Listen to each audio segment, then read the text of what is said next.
Bonjour à tous, bienvenue sur Crossover pour cette émission spéciale Finals avec Geoffrey. Comment tu vas? Impeccable, beaucoup de choses à dire avec les finales qui ont tourné court. Ouais, 4-0, un sweep de légende des Warriors. Ouais. On peut dire quoi de cette finale côté Cleveland? Ouais, voilà, côté Cleveland, en fait, c'est la déception totale.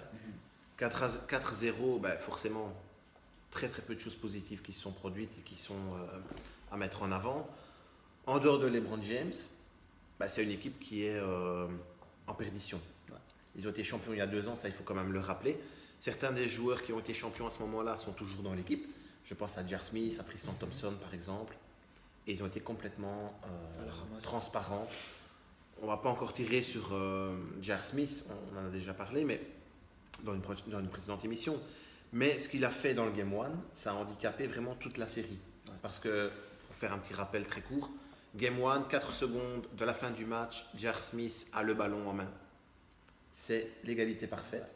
107. Il a juste à faire un mouvement vers l'avant, la main vers l'avant, il met son panier, c'est plié, il aurait resté peut-être une seconde et demie, c'était plié. Les Cavs gagnaient le premier match, ça a rechangé complètement la donne pour la série. Ça a eu un impact psychologique sur l'équipe aussi. Ça a cassé l'équipe psychologiquement et aussi autre chose, et ça on l'a appris à la fin de la série, Ouais.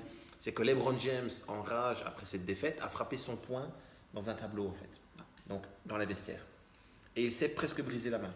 Donc c'est-à-dire, c'est pas cassé, mais il y a énormément de lésions dans sa main, il avait des douleurs, etc.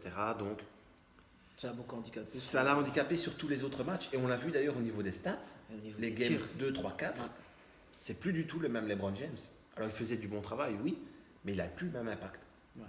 Donc pour dire que toute cette erreur de Jar Smith a changé toute la donne dans la physionomie de la série. Ça c'est une chose à dire. Maintenant, moi j'ai d'autres petites anecdotes, d'autres petites stats dont je voulais te faire part et vous faire part aussi. C'est la 29e défense de la Ligue. Donc quand tu es 29e sur 30, est-ce que tu peux espérer être champion avec une défense à la ramasse comme ça? Déjà, face aux Warriors, c'est quand même difficile. Quand tu vois en termes de jeu offensif, ce qui te prouve le Warriors, c'est ce qu'il produit quand il a Et le nombre de joueurs aussi qui peuvent mettre 30-35 points aux Warriors. Il faut défendre à fond. Il faut défendre des joueurs comme ils ont les Warriors. On va pas vous énumérer les joueurs, mais on n'a que des All-Stars. Voilà, il y a 4 All-Stars, 4 4 futurs All-Stars. Hall of Famers de toute façon. Donc tu es obligé d'aller vraiment dans tes toutes dernières ressources défensivement parce qu'il faut les stopper. Là, tu es 29e, donc tu stoppes rien déjà en saison régulière, donc en playoff, tu payes le prix plat. Ensuite, autre chose, le coaching. On parle souvent, non mais c'est pas pour revenir encore sur Tyronn Lue parce que je l'ai allumé, on a commencé l'émission Crossover en novembre, je l'allume depuis le mois de novembre. Donc, le coaching, comme tu le dis, c'est pas du coaching. On le voit déjà au Game 1, sur l'action avec... Déjà cette action-là, Gérard, fais la demande du temps mort, dis à ton joueur qui prenne le temps mort, le joueur prend le temps mort, tu réajustes quelque chose, tu lances un schéma, enfin voilà. Malgré qu'il n'a pas été mauvais en finale. Quand il n'a pas été aussi mauvais. Il n'a pas été aussi mauvais qu'en saison. Voilà. Maintenant, à part annoncer des changements ou à certains moments quand ça fonctionnait plutôt bien, laisser les joueurs sur le parquet, il n'a pas fait grand-chose non plus. Il n'a pas été très ingénieux. Ouais, le fait d'avoir laissé trop longtemps LeBron sur le parquet pendant la finale de conférence face à Boston. Puis le fait de ne pas avoir mis Rodney Hood plus tôt. Il l'a lancé alors que la série était déjà pliée. Puis, c'est un peu dommage. Donc c'est dommage. Tu étais en manque de solutions offensives et défensives. Tu as un mec comme Rodney Hood qui peut te mettre 15 à 18 points. Il ne le lance pas. Pas assez de système comme tu l'as dit. C'était de l'isolation, c'est du 1 contre 1. Ouais. Et puis on a LeBron. Vas-y. Fais ton truc. Fais ton numéro, sors-nous de la merde. Ouais, c'est vrai ça. Et nous, on va voir ce que tu vas faire. Ouais, c'est vraiment ça. Tyronn Lue, c'est le coach, c'est pas un observateur, c'est pas un fan, c'est pas un spectateur. C'est à lui à dire tu fais ça, on va faire comme ça, on fait ça. Il ne le fait pas. En fait, il a en tout cas, pratiquement pas. Je pense qu'il n'a pas assez de leadership sur l'équipe quand tu vois que dans le Game 3, ils les perdent chez eux alors qu'ils commencent bien. Ils commencent plutôt bien le King distribue fait un jeu de passe et puis tu vois qu'il reprend son jeu habituel en voulant faire le match à lui-même. Tu vois, à ce moment-là, Tyronn Lue peut venir sur le terrain et il dit non, James continue. Tu vois que tes coéquipiers commencent à lancer, commencent à shooter, commencent à faire rentrer. Donc là, continue ton jeu de passe, mais là, il le fait pas. Donc pour toi, c'est un peu le même point de vue c'est James le coach. Que moi j'ai. C'est un peu ce que tu c'est comme toi. On a LeBron James, donc on les laisse faire et on verra ce qui se passe. Parce que le Game 3, il l'avait en main. Pour moi, le game qu'ils avaient le plus en main, c'était vraiment le Game 1, puisque c'était l'égalité parfaite à 4 secondes de la fin, avec le ballon dans les mains de J.R. Smith. Donc, tu as le ballon en main et il te reste 4 secondes et demie. Et tu es sous l'anneau. Ce game-là, pour moi, c'est le game qui a tout changé. C'est le truc psychologique, hein. Franchement, psychologiquement, ça a été... Voilà, ensuite, j'ai d'autres points sur lesquels je voudrais qu'on discute. Il y a eu des transferts l'été passé, suite au départ de Kyrie Irving qui a demandé à être transféré. Ils ont recruté Dwayne Wade, ils ont recruté Isaiah Thomas, Derrick Rose, Joe Crowder. Alors, tous ces gars-là ont été de nouveau transférés en février. En échange, ils ont reçu George Hill, Jordan Clarkson, Rodney Hood et Larry Nance. Quel impact ont eu ces joueurs dans les playoffs? George Hill, plutôt bon en défense, mais sur les postes 1, plutôt précieux en attaque, un organisateur, mais on sait que l'organisation se fait par LeBron James, donc on n'a pas pu voir énormément de choses au niveau organisation. Et gros problème au dos, donc ce qui l'a empêché de jouer certains matchs, ce qui l'a empêché aussi de jouer à 100%. Est-ce que tu peux... Et c'est au courant, bien entendu. Est-ce que tu peux espérer faire quelque chose en prenant un meneur que tu vas mettre en titulaire qui est blessé au dos? C'est très compliqué. Ce sont des blessures très graves dans le monde du basket. Donc, c'est déjà une grosse erreur d'avoir pris George Hill. Jordan Clarkson, alors lui, il vient dans le rôle aussi de meneur, scoreur, voire poste 2, donc arrière. Il n'a rien fait, il n'est même pas à son niveau, il n'est même pas à un niveau de play-off. C'est le joueur le plus catastrophique de tous. Mais non, mais c'est la réalité. De tous les apports qu'ils ont eu durant la saison, c'est le pire de tous, c'est Jordan Clarkson. Surtout qu'il a pris des shoots. Il a pris des shoots improbables, il n'a pas fait circuler le ballon, il ne défend pas. Enfin bon, il ne vaut pas une broque. Ouais. Rodney Hood. Alors Rodney Hood, là, c'est un peu plus compliqué de le juger. Il faisait une très bonne saison à Utah. Il est arrivé, bon, on s'est dit, ok, il va pouvoir venir peut-être en 6e homme. À Utah, au début, quand même, il était quand même sur les 15 points par match. Hein. C'était lui qui devait remplacer truc qui était parti au Celtic. Gordon Hayward, et puis après Donovan Mitchell. Donovan Mitchell a commencé à exploser, donc il n'avait plus besoin forcément de Rodney Hood. Mais il arrivait quand même en étant un joueur qui a fait une saison assez solide. C'est un très très bon joueur de basket en plus. Là, on ne le met pas sur le terrain. On ne sait pas pourquoi. Puis on le relance. Puis non. Puis ben oui. C'est du n'importe quoi. C'est une très mauvaise gestion. Et ça, c'est encore une fois la faute de Tyronn Lue qui gère ses joueurs un peu comme des pions, mais qui ne leur demande pas de choses bien précises et qui ne lance pas de système. Puis on a Larry Nance. Alors Larry Nance, c'est correct parce qu'il apporte de l'énergie. Il apporte une sorte de rage de vaincre, ce qui manque aussi aux Cavs. Mais au niveau du jeu offensif, ça se passe sous l'anneau. C'est des dunks, un jeu athlétique, un jeu physique. Ça s'arrête là. Donc, ils n'ont pas eu des renforts avec lesquels ils peuvent dire « Ok, nous, on va au combat et on va faire quelque chose. » Et on ajoute à ça, tant qu'on a parlé un petit peu des joueurs et de les critiquer, c'est le manque d'impact des role-players. Des gars comme J.R. Smith, Jeff Green et Tristan Thompson. Quel impact ont ces mecs-là? Aucun. Surtout pour des joueurs qui ont déjà gagné une bague. Ils ont gagné une bague, sauf Jeff Green, mais Thompson et J.R. Smith, ils ont gagné une bague avec LeBron. Donc ils savent ce qu'ils doivent faire, ils savent comment jouer en finale, ils savent comment LeBron va jouer, ce qu'eux doivent faire, ce qu'on attend d'eux. Ils ne le font pas. J.R. Smith avait été très très bon l'année du titre en défense, cette année il ne défend pas. Tu peux aussi rajouter Kyle Korver aussi. Kyle Korver, mais qui lui est déjà plus âgé. Mais qui est plus âgé, qui est là vraiment normalement pour être une rotation bonus. Or, à certains matchs, c'est lui qui est vraiment le lieutenant de LeBron. Et alors on a Kevin Love.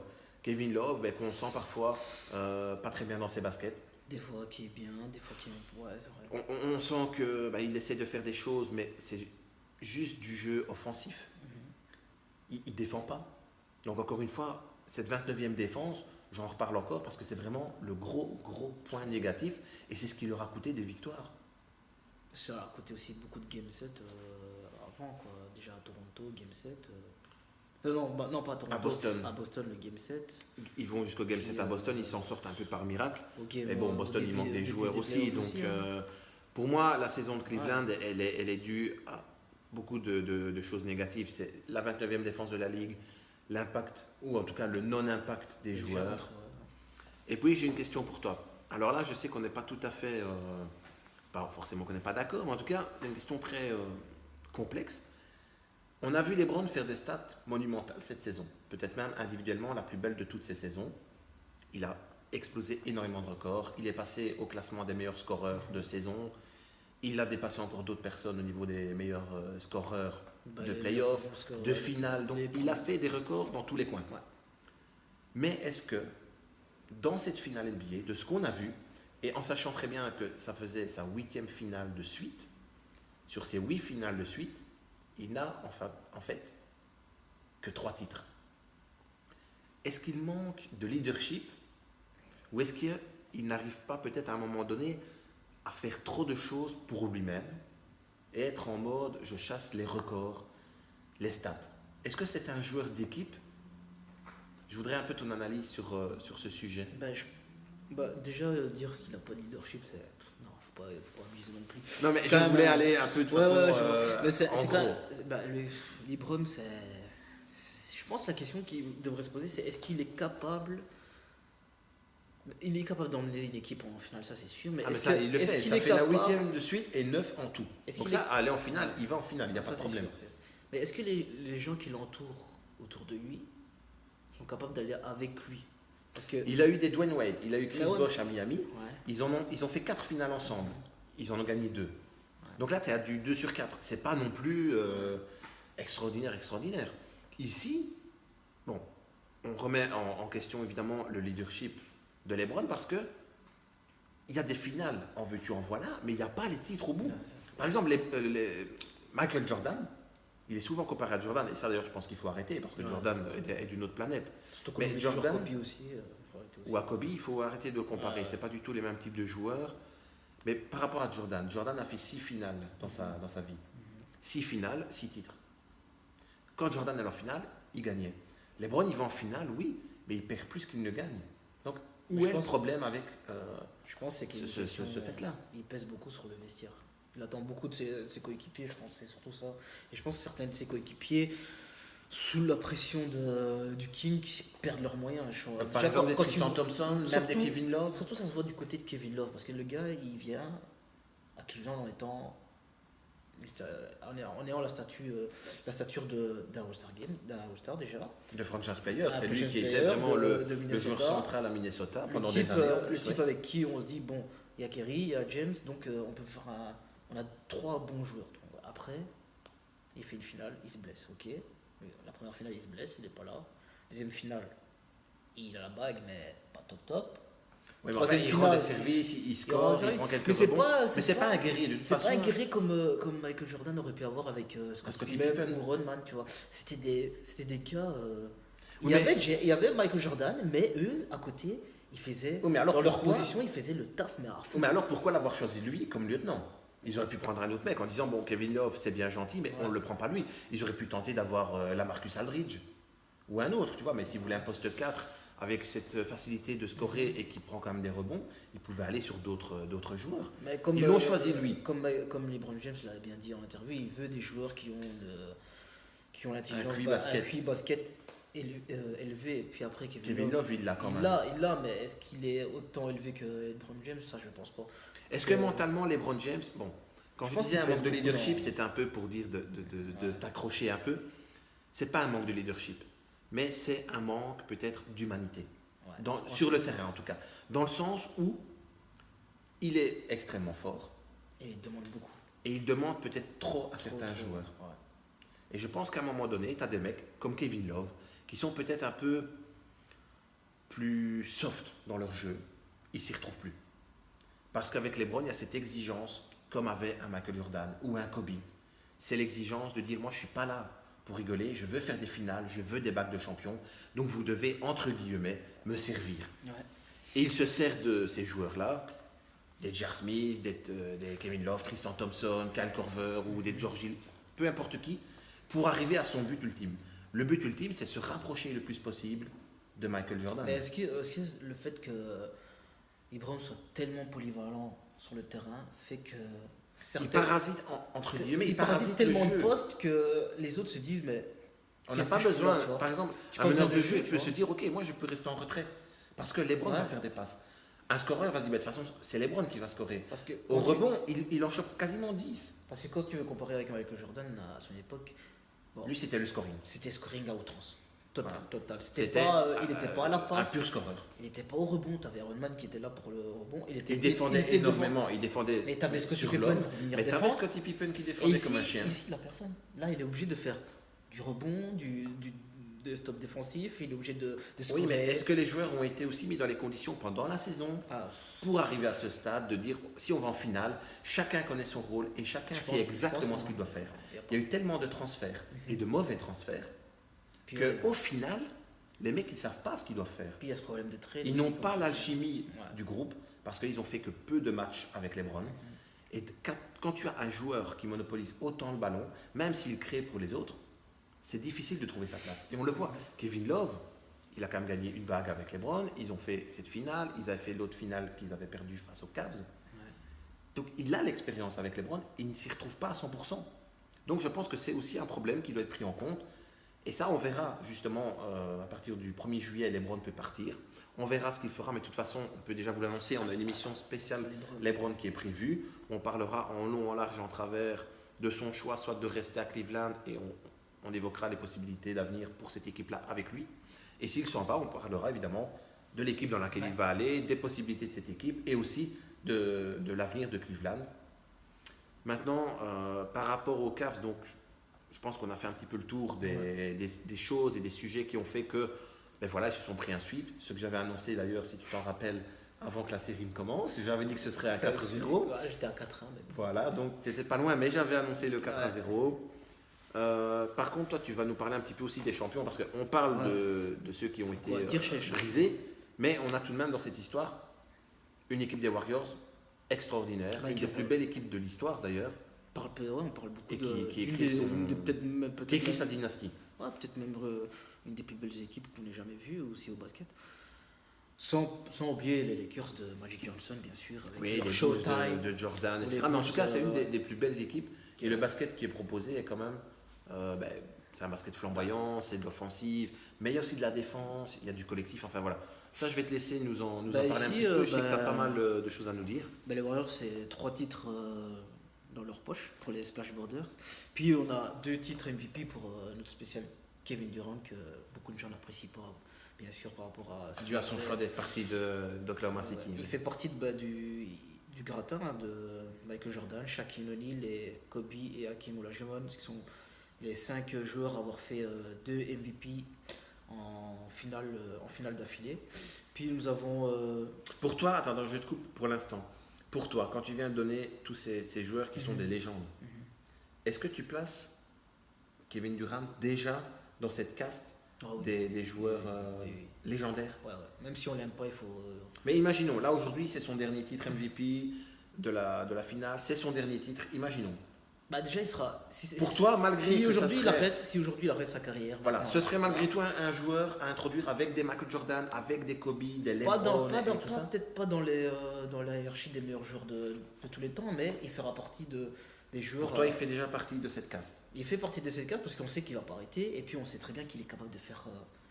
pour moi, je ne le mettrais pas encore dans cette catégorie. Pas maintenant, mais il est capable de durer dans les années à venir. Et d'aller chercher plus de titres, par exemple, Hakeem Olajuwon, lui, il en a 2. Donc Durant est déjà à égalité à ce niveau-là. Maintenant, Hakeem a eu un impact quand même sur le jeu. Sur le jeu ça a été beaucoup plus mais c'est vrai que le fait de le placer dans cette catégorie, pas encore, parce qu'il a encore beaucoup à... Il est aux portes en tout cas. Il est aux portes, déjà il a peut-être 20 000 points en carrière, je pense. Il est quand même, c'est un joueur élégant, offensivement c'est une machine encore plus, y a pas plus dure à contrer qu'un LeBron encore. Il est beaucoup plus grand que LeBron, il est peut-être avec un meilleur shoot. Et puis là, c'est une machine, oui. Au niveau offensif, il n'y a rien à dire, c'est un des tout meilleurs. Maintenant, moi, ce qui me dérange avec lui, c'est un peu l'attitude. Maintenant, c'est un joueur extraordinaire, je sais, mais l'attitude et puis le départ d'Oklahoma City. Tu vois, pour aller chez les Warriors, j'ai trouvé ça un peu facile. Et c'est ce que beaucoup de gens lui reprochent d'ailleurs. Mais comme tu l'as dit, oui, c'est un joueur. Quand on parle de KD, on peut vous dire un peu les stats pendant les finales. C'est 28 points de moyenne, 7,5 à l'assist et 18 rebonds Et puis 52% au tir, c'est énorme. Tu vois, 10,8 rebonds. 10,8 rebonds, tu sens l'impact offensif du joueur par rapport à cette finale. Et tu sens qu'il était prêt à détruire ce qui est, par Cleveland contre... et à dire voilà, LeBron, t'as duré dans. T'as dominé la NBA depuis que t'es là, mais maintenant c'est à mon tour. Ce qui est quand même intéressant et à mettre à son honneur, c'est qu'il fait des stats, comme tu viens de le dire, monumentales, mais il arrive à faire ces stats-là alors qu'il joue avec des mecs qui sont complètement légendaires. Il joue à côté de Steph Curry, de Klay Thompson. Bon, même si Klay Thompson, cette saison, et même dans la finale d'ailleurs, n'a pas été au même niveau que d'habitude, il joue à côté aussi de Draymond Green. Et malgré qu'il joue avec des mecs comme ça, il arrive à nous sortir des stats complètement incroyables. LeBron fait des stats de ce niveau, même un peu au-dessus d'ailleurs, mais il est tout seul. Ouais. Ici, Kevin Durant, il fait des stats de fou, mais il est entouré de joueurs qui ont un potentiel aussi pour être MVP de la finale. Par exemple, Steph Curry n'aurait pas volé son titre MVP de la finale. Ça, c'est sûr. Draymond Green est super précieux.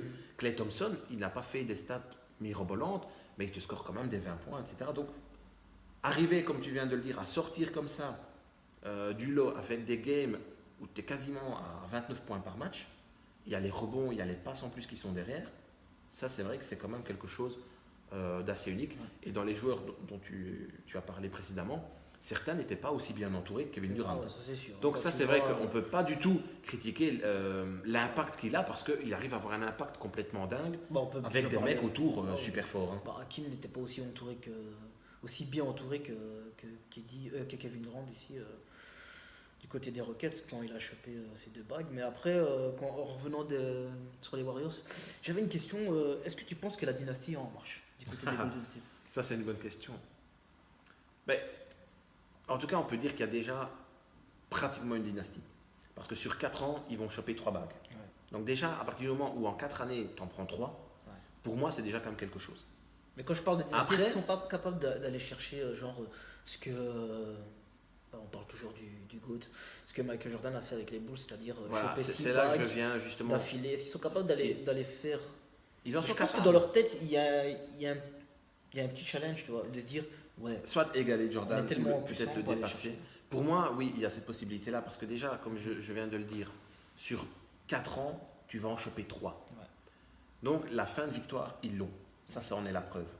En plus, ce qu'il faut, ce sont des joueurs en bonne santé, un bon coach et des joueurs quand même encore assez jeunes. Tu ne peux pas faire cette dynastie-là avec des mecs de 40 ans. Ça, c'est sûr. Tu ne peux pas faire ça avec un coach, désolé encore de l'allumer, mais avec un coach comme Tyronn Lue. Steve Kerr, c'est un très très très bon coach. C'est le top. Ensuite, tu as des gars qui ont, comme Steph Curry, Klay Thompson et Draymond, qui ont 27-28 ans. Et tu as Kevin Durant qui est à 29, je pense.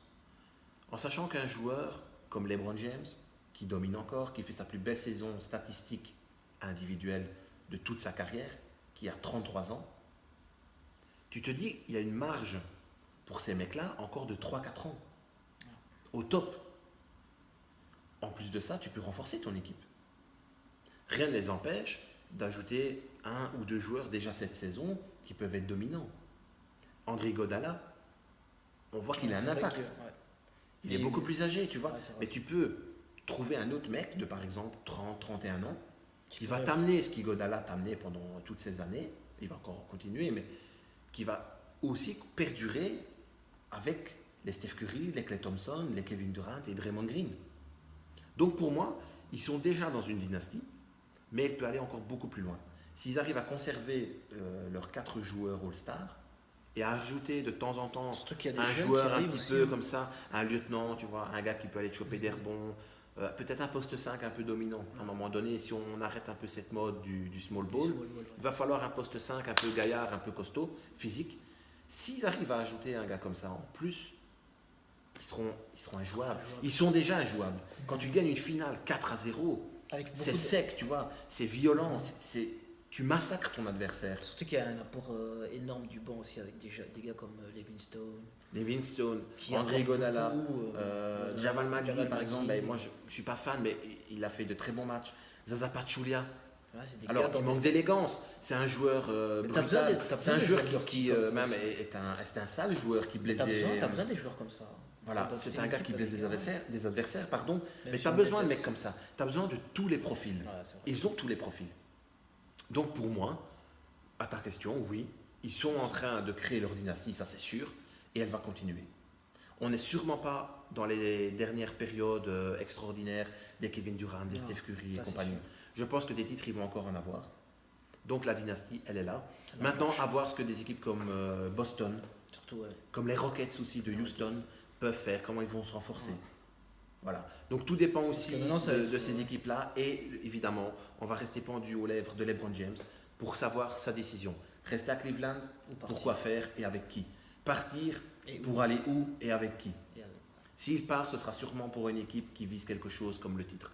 Donc on peut peut-être cibler les Rockets, les Spurs. Maintenant, on parle beaucoup des Lakers aussi. On parle des Lakers, mais c'est avec un groupe très jeune, un groupe qui manque d'expérience. C'est pas avec les Lakers que tu vas aller chercher une bague de champion. Puis il y a les Sixers aussi. Voilà, mais là aussi on est encore sur le même problème. C'est avec des Ben Simmons, c'est avec Joel Embiid. Ce sont de super joueurs, mais qui grandissent ensemble. Ils n'ont pas besoin de LeBron pour ça. Est-ce que LeBron ne va pas parasiter, tu vois, ce duo? Ils n'ont pas besoin de lui pour le moment. Il y a eu Markel Fultz aussi qui est arrivé, tu vois. Donc ils ont un trio. Ils bâtissent quelque chose pour l'avenir. Ils n'ont pas besoin, là maintenant, dans l'état de cette équipe-là, ils n'ont pas besoin de LeBron James. Ils peuvent faire sans. Parce qu'ils continuent à grandir ensemble, ils vont performer ensemble, ils vont s'améliorer.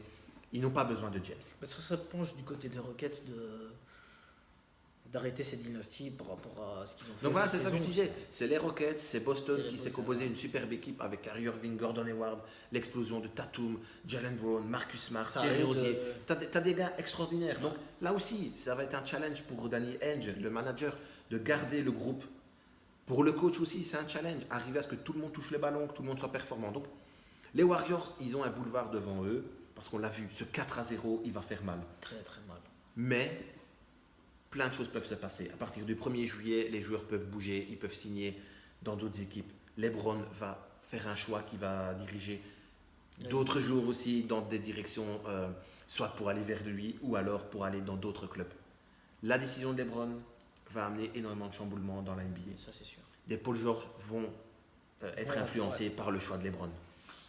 Aux Spurs, on va être influencé aussi par le choix de LeBron pour composer une équipe, pour rivaliser avec les Warriors. Les Rockets vont se baser aussi sur le choix de LeBron parce qu'ils veulent taper les Warriors. Ouais. Et même les Warriors vont se baser sur ce choix-là. Si LeBron rejoint la conférence Ouest, ils vont croiser souvent. Ils vont devoir se renforcer. Et ils le savent très bien. Donc, tout dépend de LeBron James. Encore une fois, ça va être le King en fait qui va faire générer énormément de choix d'énormément de joueurs et des franchises qui vont s'aligner sur son choix pour rivaliser avec lui, pour le battre et pour battre les Warriors. Ouais. Je pense que par rapport à cette émission, on a un peu tout dit. On a tout dit, surtout qu'on va en parler encore de LeBron dans... voilà, on aura notre émission spéciale LeBron. Là, on va parler que de lui, de A à Z. On va faire une émission de 5h30, donc prévoyez les matelas, prévoyez, je sais pas, mais enfin, les pop-corn, les oreillers si vous vous emmerdez avec nous, mais ne ratez pas l'émission spéciale LeBron James, ça c'est certain que ça va être du très très lourd parce que... Et n'oubliez pas de nous suivre. Il va faire un choix qui va amener un effet qui va avoir un impact énorme sur la NBA, sur tout ce qui va s'en suivre après les saisons à venir. Voilà. Moi j'ai envie de dire félicitations aux Warriors. Ouais. Qu'on les aime ou pas, de toute façon il faut rendre hommage à ce qu'ils ont fait, c'est une performance incroyable. Félicitations à LeBron aussi, parce que même dans la défaite, il a su rester classe, il a su rester digne, il a fait des stats quand même extraordinaires. Et félicitations aussi à KD qui a réussi son pari, quoi. Il a été critiqué, mais au final, il a un titre d'MVP il a 2 titres d'MVP au Finals, il a 2 titres du champion. Hein. Et moi, j'ai envie de mettre le mot de la fin sur une félicitation encore. Félicitations à mon meilleur ami, J.R. Smith. Tu as pourri les finales. Tu as pourri peut-être même l'équipe des Cavs parce qu'ils risquent de perdre LeBron James. Donc, J.R. Smith, Gérard pour les intimes. T'as oublié aussi. Félicitations à Swaggy P aussi. Swaggy P, qui a été champion. Voilà. Champion. Je crois qu'il n'y a plus rien à dire. Ces deux-là, c'est le duo des... voilà. On va en rester là. Donc, en tout cas, félicitations, J.R. Smith. Je te garde dans ma ligne de mire. Et merci de toujours nous suivre sur Facebook, YouTube. Le basket, ça se passe sur Crossover avec le duo la NBA, du basket mondial. Et merci beaucoup. Et continuez toujours à suivre et à partager, à liker. Et aussi un petit détail, avant de faire l'émission spéciale LeBron James, on aura l'émission de toute façon spéciale draft. Draft aussi la draft qui va bientôt ouvrir la loterie le 21 juin. Voilà, donc ça aussi on va en faire une émission spéciale, donc que sur la draft. C'est le futur de la NBA, quoi. Donc pas mal de choses en prévision, un programme chargé. Ouais. Merci de nous avoir suivis comme d'habitude et à très bientôt.